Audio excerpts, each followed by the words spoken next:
اچھا، ہم بیمار ہوتے ہیں، ہمیں بخار ہوتا ہے تو ہم کسی سے بات کرتے ہیں، کسی کو بتاتے ہیں، ہم ڈاکٹر کے پاس جاتے ہیں، وہ میڈیسن دیتا ہے اور ہم ٹھیک ہو جاتے ہیں۔ لیکن افسوس کے ساتھ خاص طور پر پاکستان میں جب ہمیں کوئی دماغی طور پر ٹینشن ہو یا پریشانی ہو یا ہم ڈپریشن سے گزر رہے ہوں، ہم کسی سے شیئر نہیں کرتے۔ لوگ کیا کہیں گے کہ یہ پاگل ہو گیا، اس کو کیا مسئلہ ہے اور یہ کیوں کر رہا ہے۔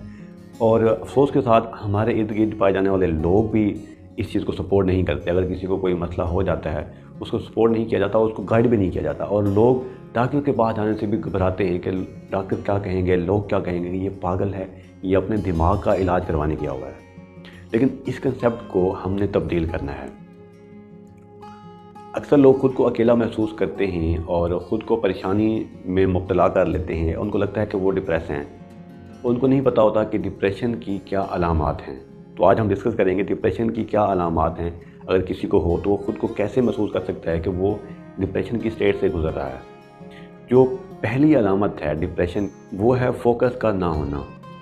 ہم دفتر میں ہوتے ہیں، ہم دوستوں کے پاس ہوتے ہیں یا گھر میں ہوتے ہیں، ہمارے دماغ پہ دھواں دھواں سا چھایا رہتا ہے، جس سے ہم کسی بھی چیز کے اوپر فوکس نہیں کر سکتے، نہ کسی کام کے اوپر، نہ اپنے گھر والوں پر، نہ کسی اور چیز پر۔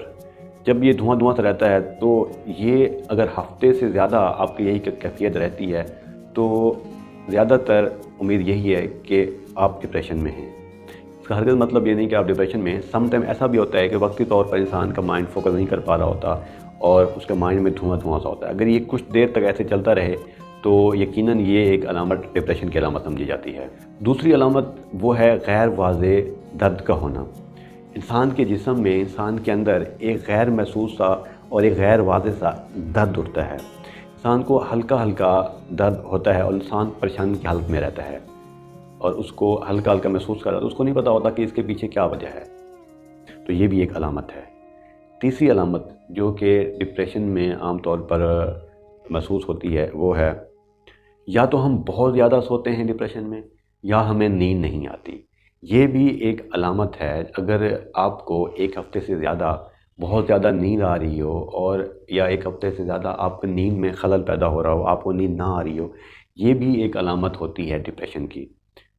تو جب آپ یہ علامات محسوس کریں تو اپنے قریبی ڈاکٹر یا نفسیاتی ڈاکٹر کے پاس ضرور کنسلٹ کریں۔ اگلی علامت جو ڈپریشن میں محسوس ہوتی ہے وہ ہے کھانے پینے میں تبدیلی۔ سم ٹائم جب ہم ڈپریس ہوتے ہیں ہم اوور ایٹنگ کرنا شروع کر دیتے ہیں۔ ہمیں محسوس نہیں ہوتا کہ ہمیں کتنا کھانا ہے اور کتنا نہیں کھانا، ہم اوور ایٹنگ کی طرف چلے جاتے ہیں۔ یا سم ٹائم ایسا ہوتا ہے کہ ہم ضروری اشیاء کو بھی اپنی خوراک کو کم کر لیتے ہیں۔ یہ بھی ایک بیسک اور ایک بڑی نشانی ہے ڈپریشن کی۔ موڈ میں تبدیلی۔ عموماً جب ہم ڈپریشن میں گزر رہے ہوتے ہیں تو ایک لمحے کے لیے ہم خوش ہوتے ہیں، دوسرے ہی لمحے ہم پریشانی کے اسٹیٹ میں چلے جاتے ہیں اور ہمیں اس بات کا احساس نہیں ہوتا کہ یہ کیسے ہوا ہے۔ ہمارا موڈ یکدم ڈاؤن ہو جاتا ہے، ایون کہ چھوٹی چھوٹی باتوں پر بھی ہم خفا ہونے لگ جاتے ہیں اور موڈ آف ہونا شروع ہو جاتا ہے۔ تو یہ بھی ایک علامت ہے ڈپریشن کی۔ اگر یہ علامات آپ محسوس کر رہے ہیں اور فیس کر رہے ہیں تو ضرور بغیر کسی شرمندگی کے، بغیر کسی خوف کے اپنے قریبی نفسیاتی ڈاکٹر کو چیک کروائیں، جس سے آپ کی نہ صرف مینٹلی ہیلتھ بہتر ہوگی بلکہ آپ اپنی روزمرہ کی زندگی کو بھی بہتر کر سکیں گے۔ اپنی زندگی میں ڈپریشن اور ان پریشانیوں کو حاوی نہ ہونے دیں بلکہ آپ ان پر حاوی رہیں۔ اپنا بہت سارا خیال رکھیے گا۔ اللہ حافظ۔